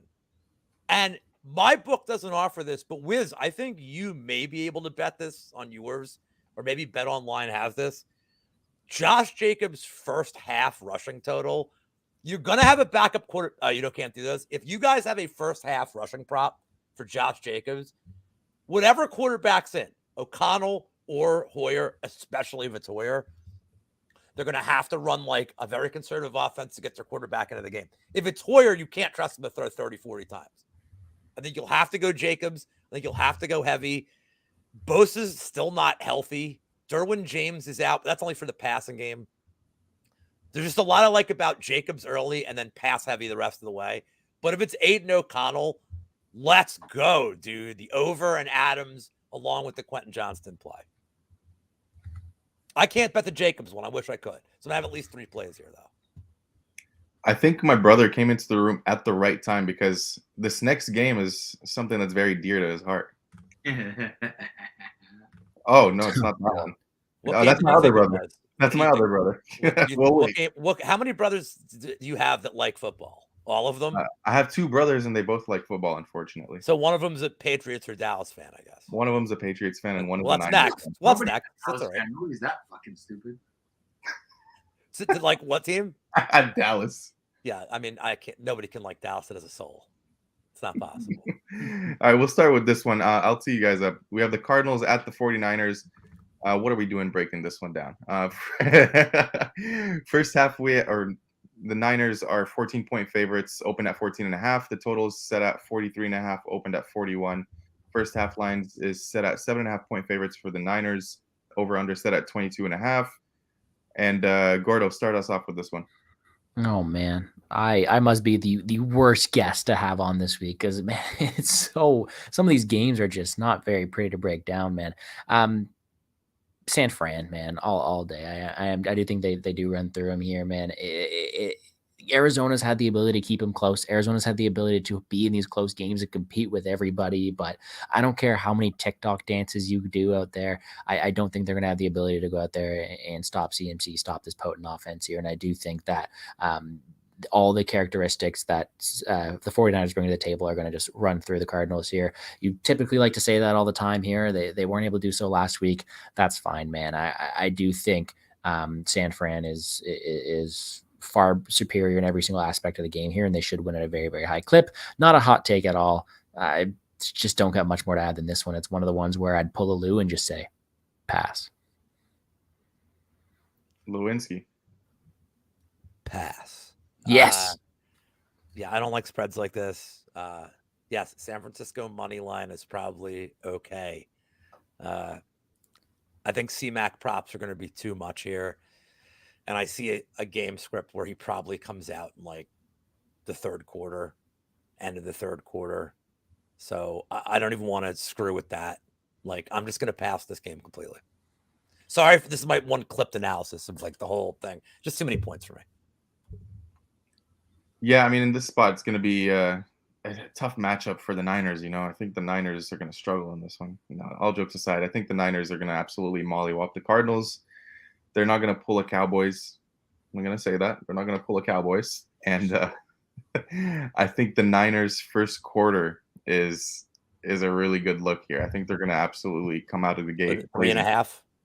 I don't have lines for it yet. Is it 3.5? I'll look it up. Yeah, I think they come out strong and just blow this team out of the water. Now, if the first half team total is set at 13.5 again, I think it's highway robbery again. But Lou, last time we said that, we were sweating our balls off until the last minute, but we won. Yeah, but that's because you have this like absurd mystic luck in these like last play of a half like bets, where it's like I'm just like fuck it, I'm tailing them at this point. Like I don't want to. I'm never against you. It's just like, oh, I didn't play that one. It's like, of course it's gonna goddamn win. Yeah, so if it is 13.5, I'm gonna hammer it again. I mean, last time I went 4.6 units. It'll probably be around the same amount if it is 13.5 here, because the Cardinals defense is not good. I think the Cowboys just, I don't know what happened with them last week. I think it's just the Cowboys. Niners 7.5, team total 14.5. Niners. It's all a bunch of asshole lines again. Is that half point or extra point? I might still take the 14.5, but not 4.5 units. I think I'm just gonna put like a unit or a unit and a half on it. Gordo, every one of my college games in mine up, it's off by one asshole point that I can't buy. It's like, why is this team total 28.5? No, like, oh, I want to do team total 28.5. Or like this halftime one, 14. God damn it. Like, give me the number. It's like they don't want us to make money, huh? Bunch of fucking dicks. It's worse. Write him an angry letter. It's so much worse in college than it is the pros, because you're getting lines that are like -30. Like Penn State's unbettable now. Like they're on the road and they're like their team total's like 38.5, and like the game total's like 48. I'm like, awesome. Like, great. I can't bet that.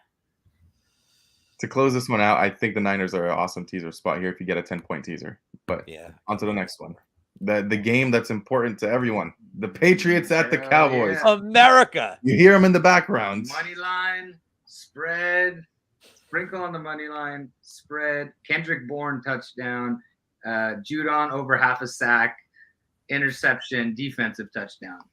Yeah, So well, that's he missed all the things most we're not important. doing. Well, he missed one, so that's all right. Revenge.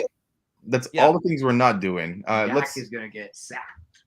The Yeah, sack of Dak. Watch. that's you- insane. Just put your brother on camera. Can I tell you? Hello, sir. Hello. Rob, Lou, whatever. Hi, You missed- Rob. Hi, Well, Lou. you missed the most important one because this is leg 4 Why of is the Gordon- quadruple revenge parlay. Ezekiel Elliott, anytime touchdown against Dallas. Yes. Zeke, All anytime. I have to say about this game. Oh yeah, he's going back there scoring. This number's too wide, and I love the Zeke touchdown. What is it? It's probably plus 6.5. It's too wide. It's an overreaction. Listen, We're I'm taking the gonna spread. calm you all down Darren, here. You I think the Dallas Cowboys what? are gonna mollywop the Patriots I here think the Dallas Cowboys are coming back after there an awful week. with what offense? What offense? They can't run anything. They just hand it to Pollard and say, "Go." Dak can't do anything. He can't even throw straight. It's not even my own show anymore. No, but that's good shit. Judon's a good play too. Over half a sack. Yeah, But Zeke is like the give me the fucking ball. He might get the ball 20 times inside the 5. Like it won't matter. Let me tee it off for you guys. Dallas 6.5-point favorites opened at 7.5, so some money's coming in on the Patriots. Over under set at 43.5, opened at 42.5, with the first half favoring Dallas by 3.5 points. Over under set at 21.5. Lou, I think it's your turn to go with this one. I mean, I literally just went. I talked. Your brother interviewed me. I told him. Perfect, Gordo, your turn. Fair play, man. Can we all just say that Mac Jones is nuts? Can we just put that on the line? Yeah, he's Garbaggio. What? He's What? nuts. He's fucking. He's nuts. You get it? Why? What happened? What did he do? Because What I missed? he He hit bag it. tagged He hit it. Sauce Gardner. Oh yeah, that was awesome. He He's bagged. nuts. Well, I bagged, dude. He bagged him. It's your special. I'm surprised you made a Yamba joke about that already. Bagu. I forgot about By it. the way, his QBR is better than. What hers. did Sauce say? By the way, what did Sauce Gardner say? He's trying to make sure I don't have kids. Yeah, he's like, something like that. It's ridiculous. Are we all unanimously on the Cowboys here? You know what, man? Like if I had to go out here and I had to pick a side here, I'd pick the Cowboys. Actually, I have written down here Cowboys bounce back spot. 7 points is a lot, but they are at home. Do have the ability to go out there and be the more dynamic offense. And I do know you have to worry about the defense coming back your way, the Patriots, but I don't think that they offered too much offensively on the side of the ball, except for angry Zeke coming running towards him. But with that being said, man, this is one where at home in the later afternoon slate, I do think the Cowboys should win this at a higher clip. To win it by a touchdown is a taller ask here for a team that has been untrustworthy as of late, but a good buy low spot on them coming off a bad performance last week. I think they come out with some hunger, with some intensity, and they do get it done. I don't know how I want to target this game, but I do think Dallas wins here. Should be a fun game though. Yeah, I just think the Cowboys take this one. Really bad loss last week. Like that was a extraordinary spot where we did not even expect the Cardinals to be able to compete, and they just ran all over the Cowboys there. And I think they bounced back. I'll go for it. Lou, what do you call it? Do you call it a suicide pool, a survivor pool? Oh yeah, everyone's out. At least Bet Online survivor pools are all crushed from last week. Yep. Which is stupid. That wouldn't have fit one of my 2 golden rules. Never take a road team. Never take a road team.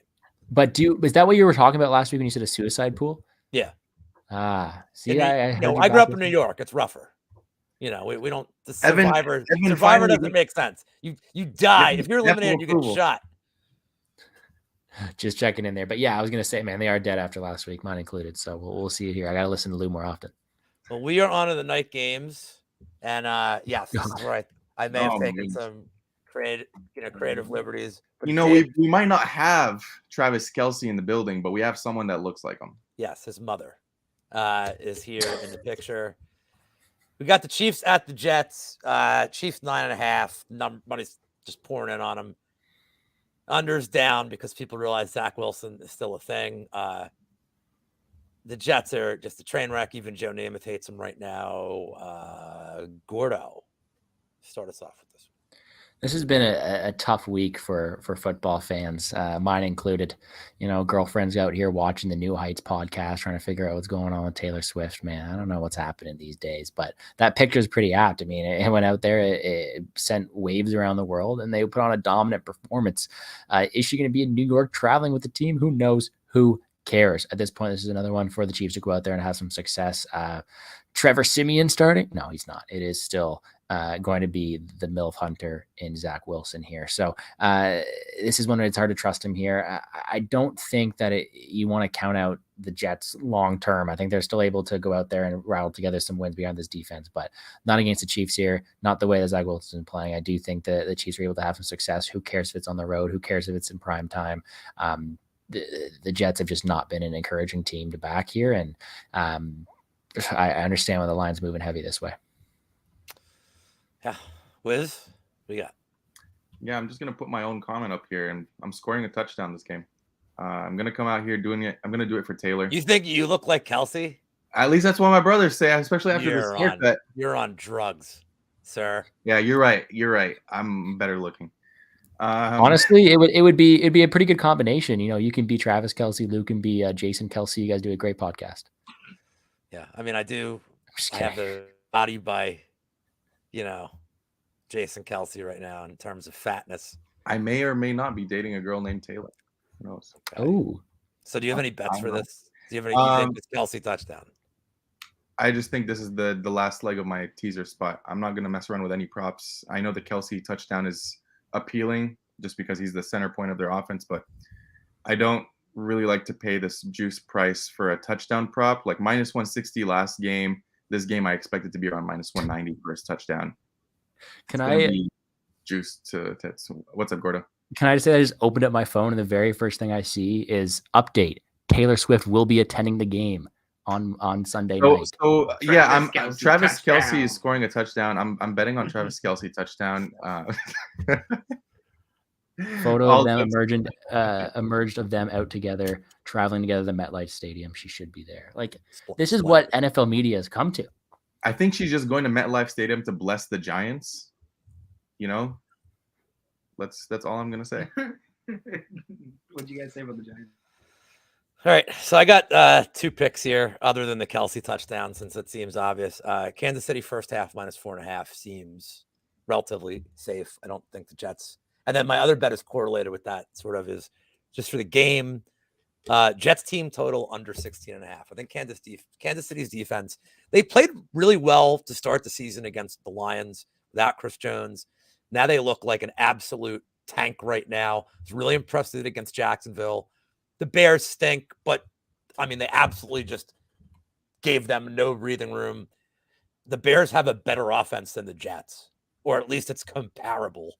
So is this the last game Wilson plays as a starter? I believe it will be. And I got to think that instead of getting Rivers or all these fools out of retirement, I still think it's going to be Kirk Cousins that goes to the Jets. I've thought that since day one. So not Trevor Seaman. He's already there. I mean, yeah, he's the ultimate starter. Trevor Seaman. It's in his name. Obviously Jeff George should be the one that gets signed, but we know that's not going to happen. Trevor Seaman will find his way. And that brings us, Wiz, to the final game of the slate. One that where's my jersey? For you and I, we will hold this one dear. We have the Seahawks at the Giants. The Giants are 1.5 point favorites. That's right, we're favored. Over under set at 46.5, opened at 45. First half line is Giants minus 1.5 with the over under set to 23.5. Gordo, you are our guest. Lead us off for this last one. You're gonna make me bash the Giants on your own show, man. We're not making you do anything, Gordo. Hey, Gordo, thank you so much for showing up on the show. We're not making you do anything. I don't know, man. A shoey seems to be involved. No, to me, man, primetime game. A team here in the Giants, with all due respect, who has not been at the top of the world recently, had been struggling a bit, conceding 32.7 points per contest. Do not have a defensive takeaway yet. There's a lot of things not going the way for the Giants. That being said, it's not like the Seahawks are looking like absolute killers either, right? They're making their own mistakes. They're keeping it close here against Red Rocket. And that's in a home game. Now on the road here, Red Rifle. Sorry, I'm calling him Red Rocket. I think it's funnier, but you're right. Now they're on the road here on a primetime game.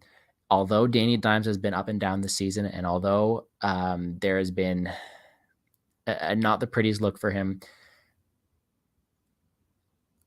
am I peer pressure to taking the Giants here? No, I am taking the Giants Comment here. stays on throughout this whole breakdown. I'm sorry.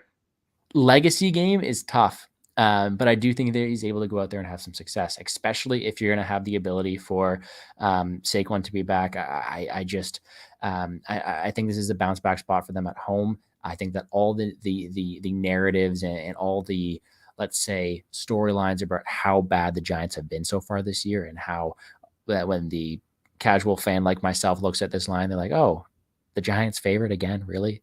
This could be one where they're finally able to go out there and right the ship. I like it even more if Saquon's playing here, but don't think he will. Instead, I think it's one where it's going to be a low-scoring game. I actually don't mind the under here, which I don't really say too often, but I do think that the Giants are able to get it done at home. Tell me why I'm wrong. Tell him why he's wrong. Well, actually, we can both go back to back here and tell him why he's wrong, point after point. Go for it. I'll let you tell him why he's wrong about the side. I'll tell him why he's wrong about the total. And I love the over here. I think I love smashing the over here. I think that the Giants receivers are going to feast on Seattle. I think Seattle is probably going to do whatever the hell they want to the Giants. Seattle is 27th in EPA in the league defensively. The Giants are 30th. These are the two of the bottom 5 defenses in the league. You're giving me 46.5. You have Metcalf's going to make plays. I think Waller is a big game. Jones is going to be able to run, and I think that's the most important thing here. Is Seattle is horrible at defending mobile quarterbacks, and the Giants are just not great defensively. So I love the over here. In terms of a spot for why I like the Giants, before I send it to Wiz, the Giants have 10 days rest after playing on Thursday at home. I just love that as a spot for them. You're giving me less than a field goal for the home team with two kind of like meandering, fun in their way teams easily. That's all I got on this one. But I love the over. Love it. It's primetime overs, man, have been hard to come by, but I understand where you're coming from. When Cleveland's in the game, of course, it's like shit. When it's like and the Cincy Steelers, Rams, I mean, I know, but now you're getting 2 bottom 5 defenses. So like, just based on that premise alone, I love it. And like, I mean, Carolina was putting up tons of points because the Giants have a way better offense than Carolina. Way better offense. Although I do have the Giants and tentatively the under circled here, I also do have some Waller love. I think there's finally going to come a game where he's able to go out there and have some success, and it's probably this one. So we're talking about defensive efficiency, right? And the Giants are 30th, and the Seahawks are 28th. But against who? The Seahawks have faced the Rams, the Lions, we're okay, and the Panthers. We have faced, we as in the Giants, the G-Men, the NYPD. We have faced the Niners, the Cardinals, and the Cowboys. That's like, you can't really compare those 3 teams. I think the Giants are going to be able to run the ball efficiently against the Seahawks here. And then another team that struggles to cover the deep ball, Seahawks. They're similar to the Titans. And I think Jalen Hyatt's going to have a good game. I think Waller's going to have a monster game. And Daniel Jones, once he finds the inability to pass the ball at certain points, he's going to be able to run whenever he wants. So, yeah, I think the Giants here is a must play at the money line. I don't like betting on the Giants. I'm not a person that bets on the Giants week in, week out, or all that often every season. But I think this is a spot where we tend to win more often than not. And I think the line is pretty off here. I think I'll take the alt spread at 4.5 here too.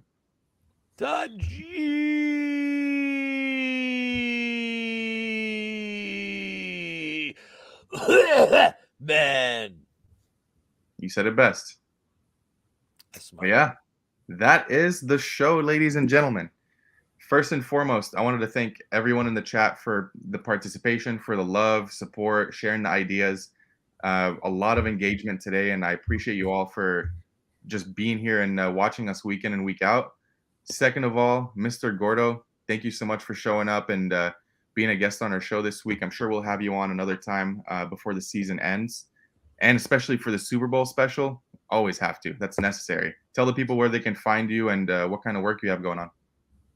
Yeah, well, first off, thank you for having me on. And I want to say, although you guys already know this because you're already on the video, I got nothing but love for these two guys. They're only very sharp individuals, but I watch this video every single week before every single slate. I trust them with my football lives, and I got nothing but love for their entertainment value, but also their picks going forward. Appreciate them. Check them out. Clip that. Put that on Twitter.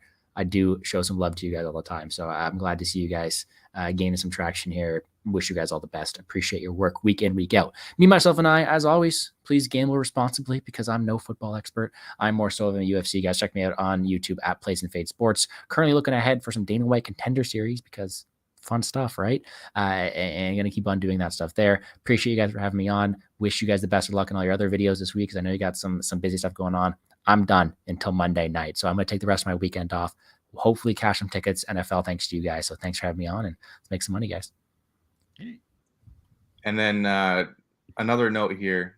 I have my Dana White Contender Series show going on right after this one at 9 p.m. Eastern, 6 p.m. Pacific. I know Lou also is recording something that I will not reveal, but if he wants to, he of can course. So we are interviewing through a hilarious chain of events.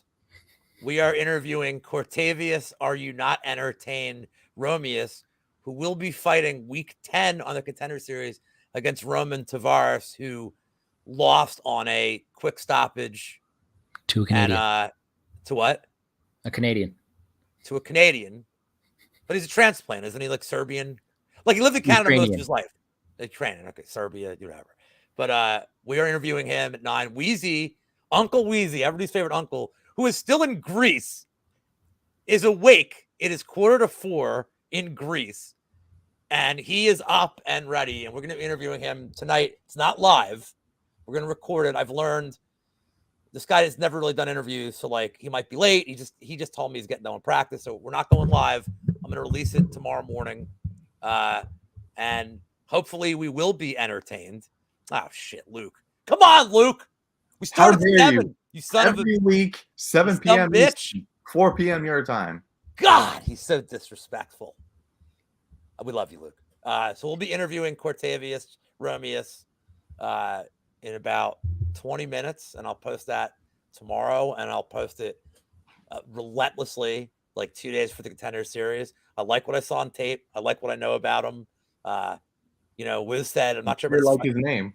Wiz, I love his name. It's the greatest name ever. I mean, like, I might have lost a fighter in my repertoire of guys we can talk to on the channel. So I gotta bring somebody. I gotta replace him. So I gotta get a new toy. I got a new fighter. It's like buying low on stock, man. If he goes in and he smokes this dude in 2 weeks, and then he like wins his debut. Hey man, remember who interviewed you first? Remember who reached out to you first? Your Uncle Lou. He loves you. Come home. When you get your title shot, let us know. And if you know Chris Curtis, tell him I'm waiting for the contract, Bish. I'm ready to do this fight with Chris Curtis. I'm ready. I'm not getting younger. I'm ready. Awesome. Well, guys, until next week, we will see y'all then. Thank you so much for the support, and deuces gooses.